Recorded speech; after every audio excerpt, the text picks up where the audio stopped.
పరిశుద్ధ లేఖనాల నుండి కీర్తన గ్రంథం 81వ అధ్యాయము 13వ వచనం చదువుకుందాం. అయ్యా నా ప్రజలు నా మాట విని ఎడల ఇశ్రాయేలు నా మార్గమును అనుసరించిన ఎడల ఎంత మీరు ప్రార్థన చేసుకుందాం. పరిశుద్ధులకు దేవ ప్రేమమయుడ, నీ పాదాలు పొందిన స్తోత్రం నాయన.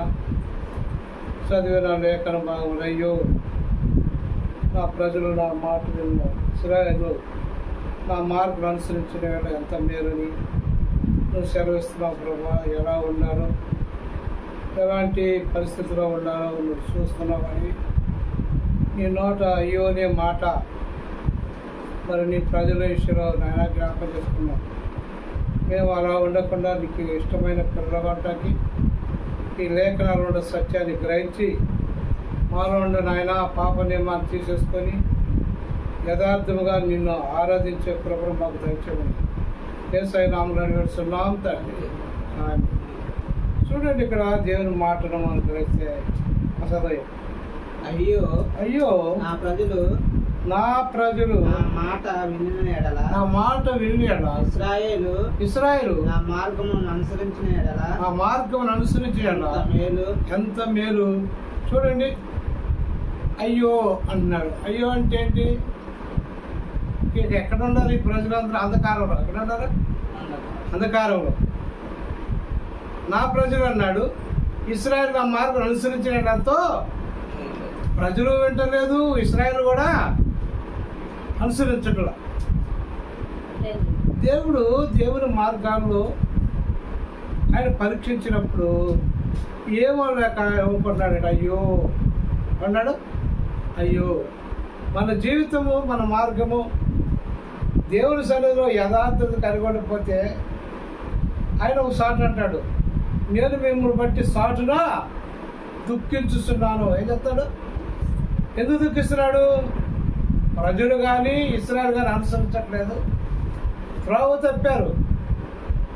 ప్రభు ఎందుకు ప్రజలు ఏర్పరచుకున్నాడంటే ఎవరు నశించడం ఆయనకి ఇష్టమో లేదు.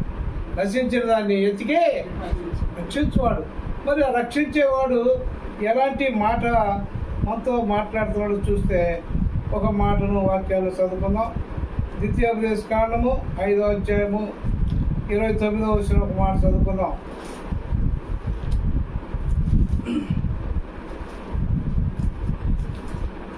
ద్వితీయోపదేశ కాండము 5వ అధ్యాయము 29వ వచనం. వారి సంతానమునకు నిత్యమును కలుగునట్లు నా యందు భయభక్తులు కలిగి నా ఆజ్ఞలను అనుసరించు మనసు వారి కుండిన ఎడలా మేలంట. చూడండి,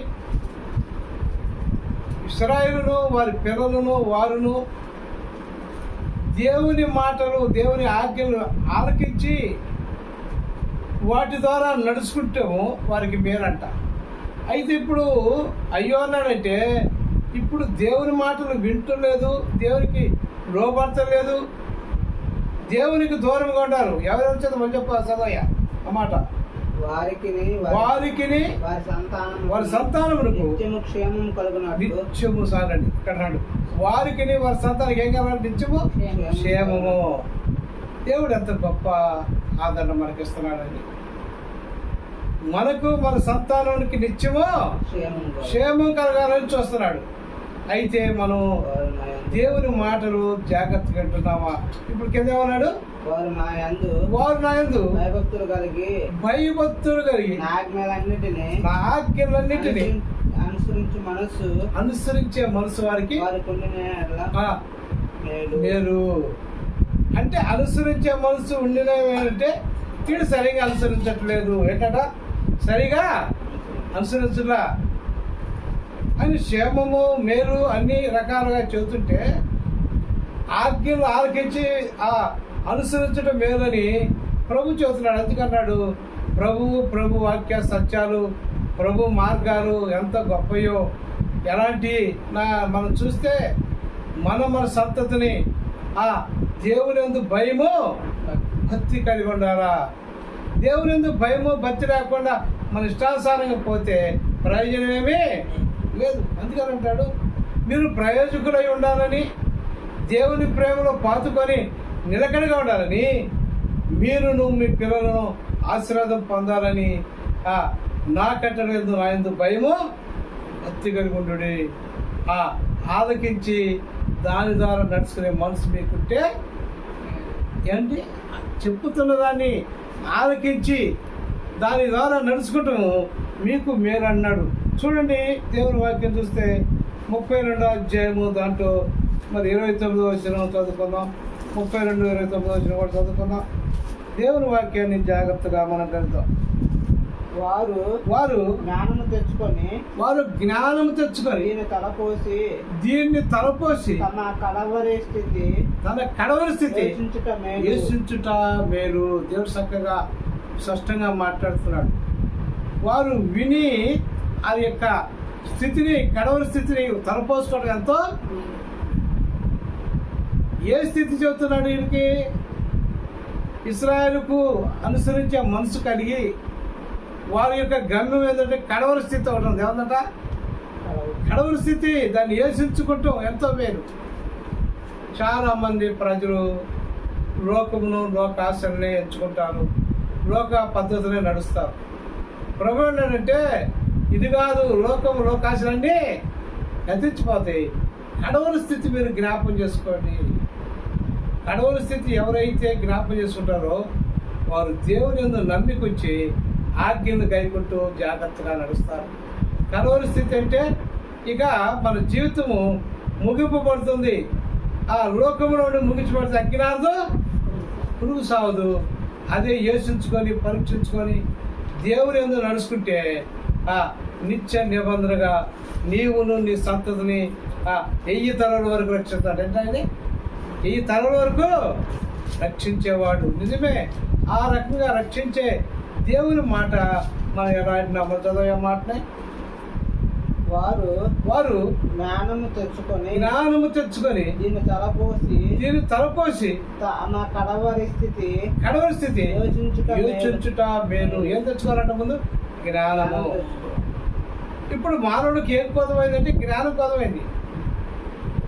మనుషులకు జ్ఞానం ఎప్పుడైతే కొదవైందో ఆ జ్ఞానం లేకపోతే ఎవరు కూడా కడవరి స్థితి జ్ఞాపకమో జ్ఞానం కావాలి. ఎందుకంటే జ్ఞానంతో ఏదైనా సాధించగలుగుతాము. జ్ఞానం వల్ల ఐశ్వర్య గంతులు వస్తాడు. ఏమవుతాయి? ఐశ్వర్య గంతులు వస్తాయి. జ్ఞానవంతులు తన ఇంటిని ఎన్ని రకాలైన ఆశీర్వాదం ఉన్నది. పురుషులకు కానీ స్త్రీలకు కానీ ఏమంటారంట? జ్ఞానం తెచ్చుకోవటం.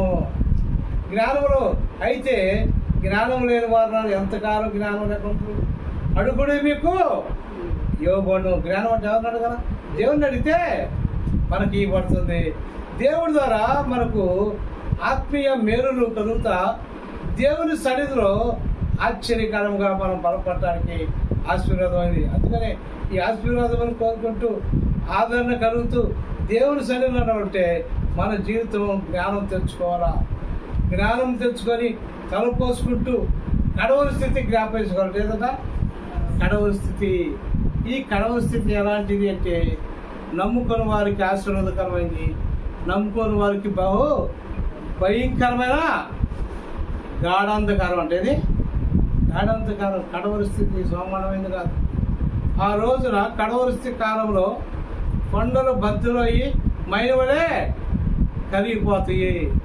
మరి మా నరుడు సేవించిన వాటిని తీసుకెళ్ళి గబ్బిలాలకును మరి పందుకుక్కలకి వేస్తారట. అయితే వారికి కొంత స్థలం దొరకదంట. అందుకని అంటాడు జ్ఞానం తెచ్చుకొని తలపోసుకొని కడవరి స్థితి వేసించడం మేలు. ఎలా వేసించాలా, ఎలాంటి పరిస్థితిని మనం చూస్తే ఇక్కడ దేవుని సత్యము మనతో దేవుడు మాట్లాడుతున్నాడు. చూడండి, ఆయన మాటలు జాగ్రత్తగా. యెషయా గ్రంథం 48వ అధ్యాయము 18వ వచనంలో ఒక మాటను జ్ఞాపకం చేసుకుందాం.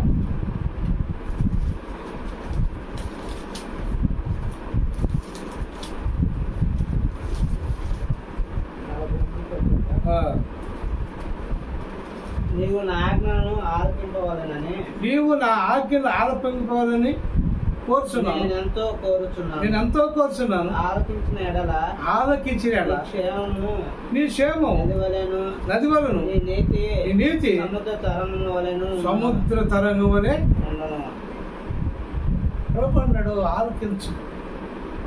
అప్పుడు ఆలకించినప్పుడు నీ నీతి ఎట్లా ఉన్నది? సముద్ర తరంగం వలె. నీ నీతి ఆశీర్వదించబడితే ఆశీర్వదించదు అన్నమాట. నీవు నా ఆజ్ఞలు ఆలకించు. నేను ఎంతో కోరుచున్నాను. ఆలకించిన చూడండి, నీ క్షేమం నది వలెను, నీ నీతి సముద్రము ఉండును. ఆలకించాలండి. ఏదో ఆలోచనలో మన ఇష్టానుసారంగా దేవుడు మాట్లాడుతున్నప్పుడు ఎక్కడ మాట్లాడుతున్నాడు దేవుడు? ఆది వాక్యమే. ఇప్పుడు వాక్యం దేవుడు మాట్లాడుతున్నాడు మనతో. వీటిని ఆలకించాలి. ఏం చేయాలన్నమాట? ఆలకించాలి. ఒకసారి చెబుతుంటాడు, కుమారి నా మాటను ఆలకించి ఆలోచించి చెవగ్గుము అన్నాడు. ఆలోచించి చెవగితే నీ స్వజనులు విడిచి నీ రాజు నీ ప్రభు నేను కోరుతున్నాడు, ఆయనే అనుసరించు. ఎంత మానవుడు ఎలాంటి స్థితి అంటే ఆలోచించటం వల్ల మానవ జీవితంలో ఎలా నడవాలా, ఎలా ఉండాలా అంటే వారి నీతి సముద్ర తరంగం వలె ఉంటుందంట. చూడండి, వారి నీతి ఎలా ఉంటుందంటే సముద్ర తరం అంటే ప్రభన్నాడు ఆయన మాటలు ఆజ్ఞాపించినప్పుడు సముద్రంలో ఆరు చేస్తాడు, కానీ నీతిమంతుల్ని ప్రకాశింపజేస్తాడు. ఏం చేస్తాడు? నీతిమంతుల్ని ప్రకాశింపజేస్తాడు. మరి ఇలాంటి పరిస్థితులు దేవుడు మనకి తలపెట్టినప్పుడు మనం ఎలాంటి పరిస్థితుల్లో పోతాం, ఎలా ఆలోచిస్తున్నాం? అందుకనే ఇశ్రాయేలులారా మీరు జాగ్రత్త పడుడి, నా ప్రజలారా జాగ్రత్త పడుడి. ఎందుకంటే నా మాటలు వింటే ఎంత మేలు. మీకు ఏమన్నాడు? నా మాటలు వింటే ఎంత మేలు. చూడండి ఎలాంటి మేలు ఎలాంటిదంటే కీర్తన గ్రంథం 128వ అధ్యాయం మొదటి వచనం చూస్తే ఆలకించడం వల్ల ఇలాంటి మేలు మనం పొందుతాం. చూడండి 128 మొదటి వచనం. యెహోవా యందు భయభక్తులు కలిగి ఆయన త్రోవల యందు నడుచువారు దండ్రులు. నిత్యముగా నీవు నీ చేతుల కష్టార్థం అనుసారే దేవుని యందు భయభక్తులు కలిగి ఆయన త్రోవలో నడుచుకున్న వారందరూ ధన్యులట. వారిలో ఏమున్నదంటే నిత్యముగా వారి కష్టార్థము ఫలించింది, అభివృద్ధి పొందుతారు. మానవుడు కష్టం చేసి ఎందుకని అభివృద్ధి పొందలేకపోతున్నాడు? కష్టపడినవాడు ఎందుకని ఆశ్రయించబడలేకపోతున్నాడు అంటే కష్టపడుతున్నాడు, కానీ తన ఆలోచన లేక అనేకమైన వాటికి బానిసత్వం. ఏమవుతాడు? అనేక వాటికి బానిసత్వం అవుతాడు. అందుకన్నాడు, గర్వం ఉండా డబ్బు ఎక్కువైనా వాడు భూమి మీద పైన నడుగుతాడు అనుకుంటాడు. ఎక్కడ వెళ్తాడు? పైన. ఇవాళ ఎలా పోతుందో అలా పోవాలని ప్రభు అంటాడు, భూమి మీద నువ్వు పైన నడిస్తే నీవు నీ క్రియలన్నీ కూడా నేను చూస్తున్నాను. నువ్వు ఎలా ఉండాలి? ప్రభు యందు భయము భక్తి కలిగి అనుసరించి నడిచినప్పుడు అప్పుడు నీ చేతుల కష్టార్థం ఫలించింది, ఆశీర్వదించబడతావు. దాని లోకిట చూడండి కింద అయితే అక్కడ ఒక మాట రాయబడదు. నీ లోగిట నీ భార్య ఫలించు ద్రాక్ష వలెను, నీ భోజన బల్ల చుట్టూ నీ పిల్లలు ఒలివలే మొక్కల వలె ఉంటారు. ఆశ్రయించబడతారు. మన జీవితంలో మన భార్య ఫలించు ద్రాక్ష వలె ఉంటే మొట్టమొదటిగా మనం భయభక్తులతో దేవుని ఆజ్ఞలు పాటిస్తూ కష్టార్థం ద్వారా ఫలిస్తుంటే మన లోకిట మన భార్య ఎలా ఉంటుంది? ద్రాక్ష వలె ఉంటుంది. మన పిల్లలు భోజన పంచుతూ ఒలివల మొక్కల వలె. ఇలాగూ యెహోవా యందు నమ్మిక ఉంచిన వారు ఆశీర్వాదము పొందుతారు. దేవుని యందు నమ్మిక ఎప్పుడైతే మన జీవితంలో కొనసాగిస్తామో ఆశీర్వదించబడతాము, అభివృద్ధి పరచబడతాము. దేవుడే మనకు నిత్యమైన వెలుగుగా ప్రకాశిస్తాడు. నిజముగా ఆయన సన్నిధిలో చెప్పిన మాట మనం జాగ్రత్తగా విని అనువిస్తే ప్రభు చెప్పినట్టు ఆ ద్రాక్షవల్లి వలె ఫలిస్తుంది. ఎందుకంటే నీ లోపల నీ భార్య ఫలించు ద్రాక్షవల్లి. ఫలించంటే ఏంటి? ఇక అక్కడ ఏమి కొరత ఉండదు. వారి పిల్లలు ఎలా ఉంటారు? భోజనం బల్ల చుట్టూ మరి అంటే ఏ తెగులు ఏది ఆ ఇంటి మీద రాకుండా యెహోవా యందు భయభక్తులు గలవారు ఇలాగూ ఆశ్రయించబడతారు. మనం ఆశ్రయించంటాం కానీ దేవుని యందు నమ్మికొచ్చామా, భయం ఉంచామా, అప్పుడే మనం చేయ కార్యాలని మన ప్రయత్నాలన్నీ కూడా సిద్ధిస్తూ ఉంటాయి. ప్రియమైన సహోదరి సహోదరులారా, ఎలాగో మనం ఆలోచిస్తున్నాం, మన జీవితం ఎలా ఉన్నది, రేపు ఏం జరుగునో మనకి తెలియదు. కానీ ఏ దినమునకు ఆ దినము సిద్ధపడి ఉండాలి అంటున్నారా? సిద్ధపడి ఉండారా? ఎప్పుడు సిద్ధపడి ఉంటామో, ఎప్పుడు ప్రభు యొక్క మాటలు ఉంటామో అప్పుడు మనం ఫలిస్తాము. మన పిల్లలు ఆశ్రయించబడతారు. మన జీవితం అంతా కూడా ద్వితీయోపదేశకాండం 5వ అధ్యాయము 33వ వచనం ఒక మాట చదువుతున్నాం. దేవుని వాక్యాన్ని జాగ్రత్తగా అనుసరిద్దాం.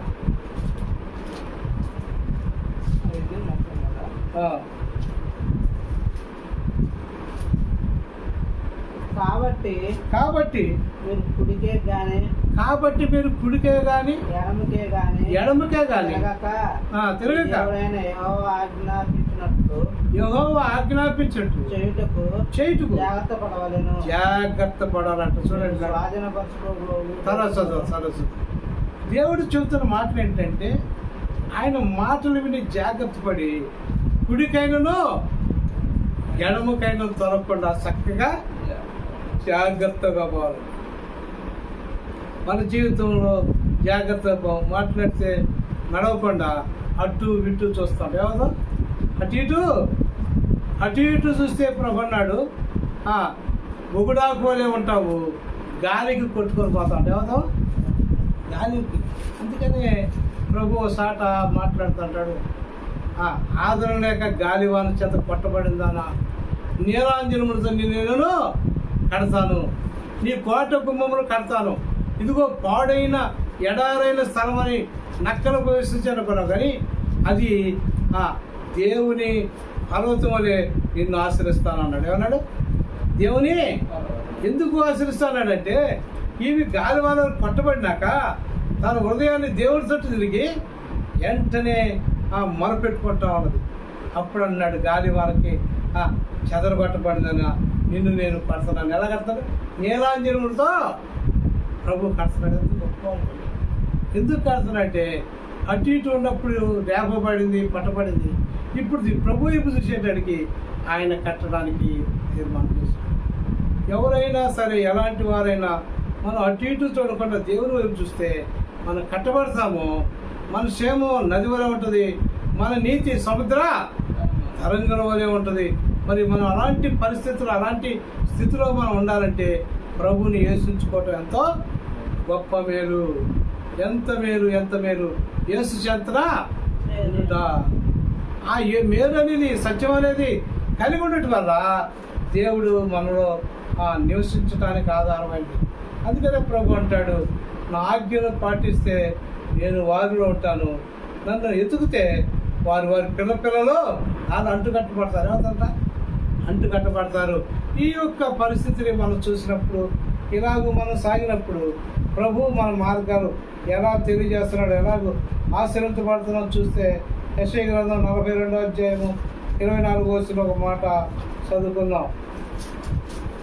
దేవుని వాక్యం జాగ్రత్తగా విందాం. 42:24 వచనం. యెహోవాకు విరోధముగా చూడు, యెహోవాకు విరోధముగా మనం పాపం చేస్తే వారు ఆయన వారి మార్గంలో నడవనలకపోయేది. ఆయన ఉపదేశం వారు అంగీకరింపని యాకోబు దోపుడు సొమ్మాయే అప్పగింపబడిన వాడు, దోచుకున్న వారికి ఇశ్రాయేలు అప్పగించిన వాడు. ఎవరండి? ఎందుకు అప్పగించాడు? దోపుడు సొమ్ము ఎందుకు అయ్యాడు? దేవుని ఆజ్ఞలు కట్టడలు అనుసరించకపోవటానా? దోచుకునేవాడుగా అప్పగిపడ్డాడు. మళ్ళా ఎప్పుడైతే పశ్చాత్తాపడ్డాడో, ఎప్పుడైతే దేవుని సన్నిధిలో ఉన్నాడో, మరణం నుండి జీవంలోనికి యాకోబు రప్పించాడు. ఎక్కడి నుంచి? మరణం నుండి జీవంలో. మరణం ఎక్కడొచ్చింది? మరణంకి ఎలాంటి పరిస్థితి అంటే, యాకోబు బయలుదేరి వెళ్తా ఉంటాడు. ఒక వార్త వచ్చింది. ఏ వార్త వచ్చింది? అయ్యా 400 మందిని చూసుకొని మరి నిన్ను చంపడానికి నీ అన్న వస్తున్నాడు, వేసావన్నారు. ఏమన్నారు? వెంటనే ఆ మాటిని పిల్లల్ని భార్యని ముందు పంపించి వెంటనే అబోకురేవులో నిలబడ్డాడు. అక్కడ అబోకురేవు అనగా ఆశ్చర్యమైన కార్యములో ఒంటరిగా నిలిచిపోయి ప్రభుతో పెనుగులాడాడు. ఏం చేశాడు? ప్రభుతో పెనుగులాడాడు.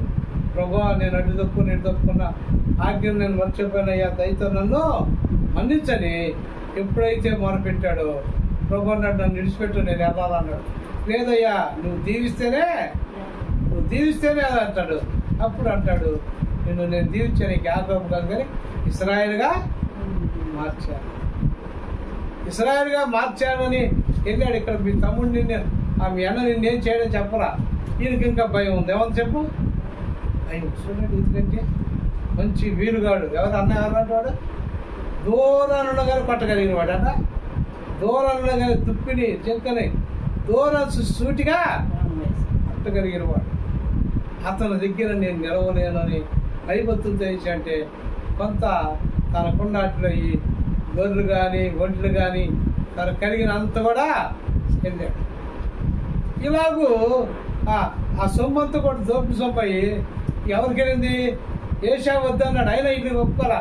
వెళ్ళినాడయ్యా, ఏమన్నాడయ్యా అని చెప్పాడు. తీసుకున్నాక తిరిగి వచ్చి తమ్ముడిని కౌగిలించుకొని తిరిగి వచ్చావు అంతే సార్. ఏమన్నాడు తెలుసా? నువ్వు ఇక్కడుండు, నేను ఇంకోసాటికి వెళ్ళిపోతా అన్నాడు. ఏమన్నాడు? నువ్వు ఇక్కడుండు, నేను ఇంకోసాటికి వెళ్ళిపోతాను. వద్దులే, నువ్వు నేను అవసరానికి వెళ్ళి నివసిస్తాను. చూడండి, దేవుడు మన పక్షాన నిలబడి మనం మాట్లాడితే దోపుడు సొమ్మైన మనము, భయం కలిగిన మనము, మరణం కలిగిస్తున్న మనని మరణం నుండి జీవించి శత్రువుని మిత్రులుగా మార్చగలిగిన వాడు. ఎందుకు ఇలాగో జరిగిందంటే ఇశ్రాయేలు ఆజ్ఞనుల యాకోబు దోపుడు సొమ్మయ్యాడు. ఎలా దోపుడు సొమ్మయ్యాడంటే అదంతా కూడా మామగారిది దేవుడి ద్వారా అదంతా పట్టుకున్నాడు. ఎవరి ద్వారా? యాకోబు అదైందా? యాకోబుకి మాట్లాడి, ఇదిగో మచ్చలగల పొడలగల నీ ఏం చెప్పంటే అప్పుడు 1000 గొర్రెలు ఒక 5-6 ఉన్నాయంట. ఏంటంటే 5-6 ఉన్నాయంట. ఇంకా వీటిలో చూస్తే మచ్చలు పొడవు కొద్దిగా 1, 2, 3 ఉన్నాయంట. అలాగే అన్నాడు. ఎవరన్నా అలాగే నీకు జీతం ఇస్తా అన్నాడు. తిరిగి సంవత్సరంలో ఏమైపోయారంట? ఎక్కువ ఆశీర్వాదం అంతా యాకోబుకి వచ్చింది. ఆఖరికి అది వరకు ఏంటండి 3000 కోరుతున్నాడు. ఏంటంటే ఆ 3000 వచ్చిందంట లాభానికి. ఆశ్చర్యపడ్డాడు. అయ్యో, ఇంతగా నన్ను చేశాడే, ఈయన ద్వారా నన్ను ఆశ్రయించబడ్డాడు, మరి ఇలాగే వచ్చి నా బంధం లేకుండా తక్కువైంది ఆయనకని అని చెప్పి బాధపడుతున్నాడు. ఒకరోజు ఆయన ఊరికి నాకు వెళ్ళిపోయిందని వెళ్ళిపోయాడు. అప్పుడు కొట్టుకుంటానికి వస్తాడు. ఏం చేస్తాడు? కొట్టుకుంటానికి నేను బాగుని అయ్యని వస్తా ఉంటాడు. అప్పుడు దారి మార్గంలో దేవుడు మాట్లాడతాడు. లాభాన మరొక మాట మాట్లాడవా, జాగ్రత్త. ఏమన్నాడు? జాగ్రత్త, నువ్వు వెళ్ళి సమాధానంతో తిరిగి. అప్పుడు వెళ్ళి ఆడికి వెళ్తాడు. ఎక్కడికి? యాకోబు దగ్గరికి వెళ్ళినప్పుడు ఏమంటాడు? ఏంటి అంటాడు. అంటేను నువ్వు నన్ను ఏంటి అనవసరం లేదు. నిన్నటి రాత్రి చూడు, నిన్నటి రాత్రి దేవుడు నిన్ను గద్దించాడు. ఏమన్నాడే? గద్దించాడు. లేకపోతే నేను ఒట్టి చేతులతోనే వెళ్ళవలసిన వాడిని. అందుకని ఏ మాట మాట్లాడా? ఇప్పుడు ఈ సంగతి ఎవరు తెలుసుకున్నారు? ఎప్పుడైతే దేవుని దగ్గర ఇష్టపడ్డాడో, దేవుని కార్యంలో ఉన్నాడో, అప్పుడు అన్నాడు, నిన్న రాత్రి ఆయన గద్దించింది ఈయన చూస్తానే ఉన్నాడు. మనం అనుకుంటాం ఎలా తెలిసిందంటే ఆయన అన్నాడు, తన బిడ్డలకు ఎరుక చేస్తాడు. ఏం జరుగుతున్నదో మన దేశానికి కానీ మనకు కానీ ప్రజలందరినీ రక్షించడానికి దేవుడు ప్రార్థనాపూర్వకమైన వారికి బయలుపరచాడు. ఎవరు బయలుపరిచాడు? యాకోబుకి బయలుపరిచాడు. అందుకని యాకోబు అంటాడు, యాకోబే కాదు మరి పరాయి రాజులు ఈ రాజ్యాన్ని పట్టుకోవాలంటే అని పట్టు చేస్తుంటే వెంటనే వీరేశం చెప్తాడు, పలానాడు వస్తున్నారు మన పట్టుకోవాలన్నాడు, మీరు పలాసాటు పొంచి ఉండి ఆ పట్టణాన్ని జయించుడి. చూడండి ఎలా జయించారా, ఎలాంటి పరిస్థితి అంటే దేవుడు నీతో నాతో మాట్లాడుతున్నాడు. ఆ వాక్య భాగాన్ని మనం గ్రంథం 20వ గ్రంథం 7వ అధ్యాయము 23వ వచనం చదువుకుందాం.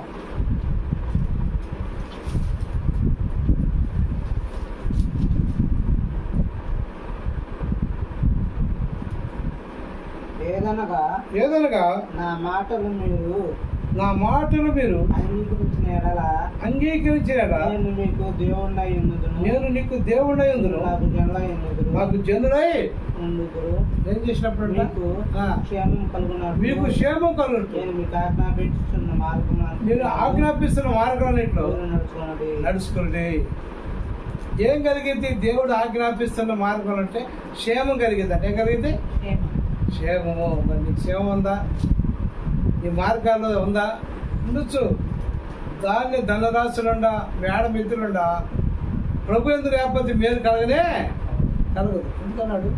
ప్రభువుని నమ్ముకోకుండా ఉంటే మానవునికి అనేక బాధలు, ఇబ్బందులు, ఇరుకులు, ఆ ఇరుకులు ఇబ్బందులు లేకుండా ఉండటానికి ప్రభు నీతో నాతో మాట్లాడుతున్నాడు.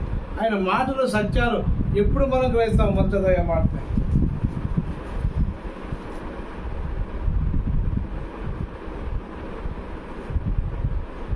23వ వచనం 23.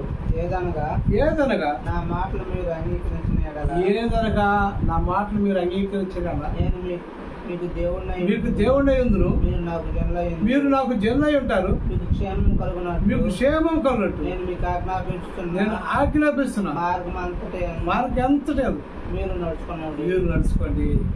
దేవుడు ఆజ్ఞాపించిన మార్గమే అనుసరించి నడుచుకోండి.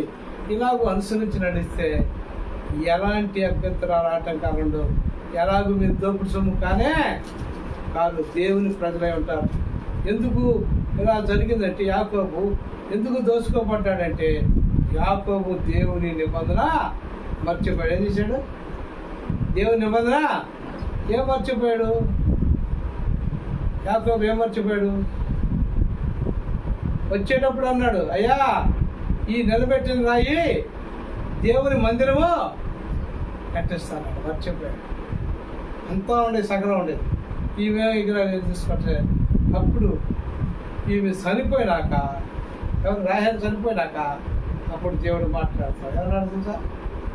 నువ్వు చెప్పింది ఏంది, నువ్వు వెళ్తుంది ఏంటంటే అప్పుడు తన పరివారిని తన పిల్లల్ని మొత్తం తీసుకొని వచ్చి బేతేలు ప్రార్థనా మందిరం కట్టించాడు. ఏం కట్టించాడు? ప్రార్థనా మందిరం కట్టించినాక యాకోబులో ఉన్న సమస్యలన్నీ తీరిపోయి ఏమైందా? తీరిపోయింది. యాకోబు భయపడితే యాకోబు పిల్లలు చూసినప్పుడు అన్ని జనులందరూ కూడా భయపడ్డారట. అమ్మో దేవుడు నమ్ముకున్నాడు, ఈయన ఏమంటాకి లేదు, ఈ దేశాన్ని ఊరినైనా వాళ్ళు అక్రమం చేసి వాళ్ళ పిల్లలు చెరిపారు కనుక చంపారని అందరూ కూడా భయపడ్డారు. నిజంగా ఇంతమందిని చంపారని ఊరిలో ఉన్న మగ పిల్లలు లేకుండా చంపారు. అంతమంది చంపిన పక్కవారు ఎందుకు భయపడ్డారంటే ఇది దేవుని కలిగిన వారు, దేవుని పై వారికి నిజమైన సత్యాన్ని మనం గ్రహించినప్పుడు ప్రభు మాటలు చక్కగా ఆలపిస్తే చూడండి. చివరికి ఒక మాట చెప్పుకొని దేవుని వాక్యం ముగించుకుందాం. పరిశుద్ధ లేఖనాల నుండి మనం చూస్తే కీర్తన గ్రంథము 18వ అధ్యాయము 44వ వాక్యం చూస్తున్నాం.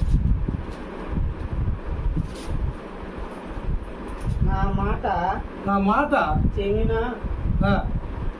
పడగానే నా మాట చెవులు పడగానే వారు నాకు విధేయులయ్యుందురు, అన్యులు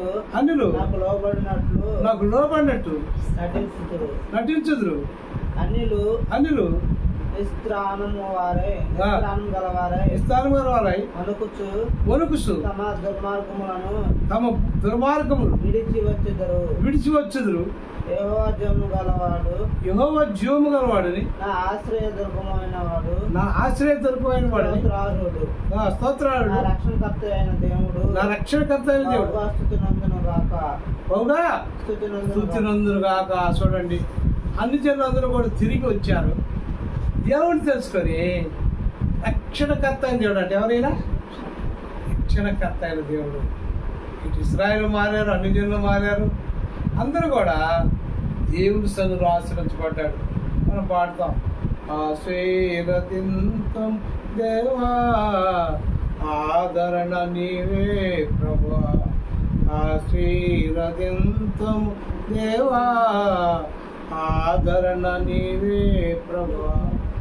నీ యందు భయభక్తులు కలవారి పిల్లలు బహుగా ఆశీర్వదించబడతారు. పిల్లల గురించి ఏం చెబుతారంటే ఆశీర్వాదం ఎలాంటి దేవుని యందు భయము భక్తి కలిగి ఉన్నప్పుడు ఆశీర్వించబడితే, ఇక్కడ ఇస్రాయేలే కాదు కానీ అన్ని జనులు కూడా వేసారు, తల పోసుకొని యోచించుకొని వారు పరీక్షించుకున్నప్పుడు తిరిగి దేవుని ఎత్తుకు వచ్చారు. ఎక్కడికి వచ్చారు? దాని పట్ల దుష్టత్వము పాపము విడిచిపెట్టి దేవుని సన్నిధిలోకి వచ్చినప్పుడు వారు దేవుని యందు దీవెన పొందారు. అట్టి దీవెన మనకును అన్ని జనులు పోయిన పొమ్మరించి ఈ 6 రోజున ఆయన పిల్లలుగా మనల్ని కట్టతీర్చారు. అందుకనే ఆయన పిల్లలుగా ఆయన వాక్యానుసారంగా నడుస్తున్న మనము భూమి మీద ఆశ్రయించబడతాం. దేవుడి మాటలు తీర్చగాక ప్రార్థన చేసుకుందాం. పరిశుద్ధుడు దేవ, ప్రేమమయుడా, నీ పాదాలు వందనాలు, స్తోత్రాలు నాయన. ఈ దినమందు మరి స్థలంలో ప్రభా నీ పరిశుద్ధ లేఖనాల సూటిగా మాతో మాట్లాడావు. నీ సత్యమును అనుసరించి నీ ఆజ్ఞలు గైకొన్న వెడలా అయా వాటిని బట్టి నాయన నడుచుకున్నప్పుడు మా నీతి నాయన ఆశ్రయించబడతా ఉన్నావు. మా యొక్క మార్గాలన్నీ కూడా అంతకంతకు అయా అనుసరించినప్పుడు ఏర్పాటు నీ ఆజ్ఞలు గైకుని నీ కట్టడలు అనుసరిస్తూ నడిస్తే ఎంతో మేలని చెప్పిన ప్రభా. అయా అలాంటి మేలైన మార్గము సత్యమైన మార్గంలో అనటానికి మా నీతి సముద్ర తరంగం వలె చేయగలిగిన వాడి ప్రభా నీ వందనాలు, స్తోత్రాలు. నీతిమంతుడు బహుగా ఆశ్రయించబడతాడని ప్రార్థనాపూర్వకంగా నువ్వు మాట్లాడావు. కింద నీ బిడ్డలు ప్రభా జ్ఞాపం చేసుకో. అయ్యా అయ్యా అయ్యా అయ్యా అశోక్ చక్రవర్తిని జ్ఞాపం చేసుకో. వినియోగించుకొని అభివృద్ధి పొందటానికి ఈ మార్గాల్లో ఉండి వారు నాయన ఇదిగో ప్రభు ఒంటరిమైన జంటగా ఆశ్రయించబడటానికి నీ కృపా ద్వారాలు తెలిసి నడిపించుము. అలాగే రాఘవేంద్రని చదువుల్లో దీవించి ఆశ్రయించి అభివృద్ధి పరుచునైనా నీకు వందనాలు, స్తోత్రాలు. తల్లిదండ్రులతో వారి చక్కని అందరినీ దీవించము, ఆశ్రయించు ప్రభా నీకు వందనాలు, స్తోత్రాలు. రాజకుమార్ ఈశ్వరు జ్ఞాపం చేసుకుని అయినా నీ ఆజ్ఞలని త్రావులు ఎత్తుతూ అయ్యా ప్రార్థనా జీవితం వారికి వారి పిల్లలకి ఆశీర్వాదకరంగా ఉండటానికి సహాయం చేయి.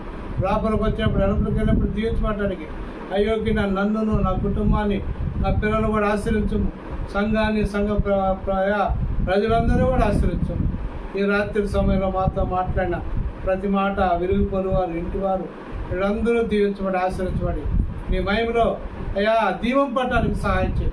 ఈ కొద్ది విన్నపంలో తెచ్చుకొని అయ్యా కూడి ఉన్నవారికి విన్నవారికి మెండైన దీవంతో నింపి ఆశ్రయించబడి యేసయ్య నామములో వేడుచున్నాం తండ్రి. తండ్రి, కుమార, పరిశుద్ధాత్మ ఏక దేవుని దీవెన కూడిన మనకును పరిశుద్ధులకును సార్వత్రిక సంఘమునకు సదాకాలం తోడే నడిపించునుగాక. క్రీస్తు గారు అందరికీ హృదయపూర్వక వందనాలు.